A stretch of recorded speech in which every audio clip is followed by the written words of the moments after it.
قصہ کہیں میں نے پڑھا تھا کہ ایک صاحب تھے بہت پرہیزگار، اور ان کا ریکارڈ یہ تھا کہ انہوں نے کبھی نماز جماعت کے ساتھ مس نہیں کی تھی۔ ایک دن کچھ ایسا ہوا کہ ان کی آنکھ اس وقت کھلی جب امام صاحب سلام پھیر رہے تھے۔ انہیں بڑا دکھ ہوا کہ ساری عمر میں نے باجماعت نماز ادا کی ہے، یہ آخر عمر میں آ کے کیا ہو گیا میرے ساتھ کہ ایک نماز میں مس کر گیا۔ تو اسی غم میں سارا دن روتے رہے۔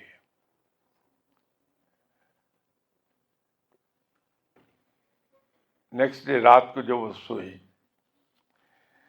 تو صبح ابھی اذان ہی ہوئی تھی، تو کسی صاحب نے ان کو کندھے سے پکڑ کے ہلایا کہ اٹھ جائیں، نماز کا ٹائم ہو گیا۔ تو یہ بڑے حیران ہوئے۔ اب پرانا زمانہ تھا، اس زمانے کے کمرے ایسے ہی تھے جس میں کوئی کھڑکی روشن دان نہیں ہوتا تھا۔ دروازہ وہ انہوں نے خود بولٹ کیا تھا اندر سے۔ فوراً دروازے پر نظر گئی تو دیکھا وہ بدستور اسی طرح بولٹ ہوا ہے۔ تو حیران ہوئے کہ آدمی داخل کہاں سے ہوا ہے۔ تو اس سے پوچھا کہ تم کون ہو؟ تو اس نے کہا میں شیطان ہوں۔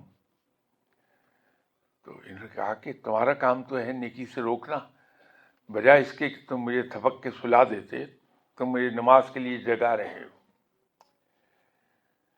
تو شیطان نے جواب دیا کہ اصل میں ہوا یہ ہے کہ کل میں نے تمہیں سلا دیا، تمہاری جماعت مس ہو گئی، اور اس کے غم میں تم سارا دن روتے رہے۔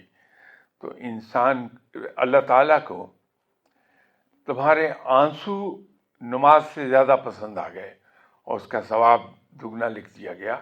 مجھے یہ گوارا نہیں کہ تم دگنا ثواب کما لو۔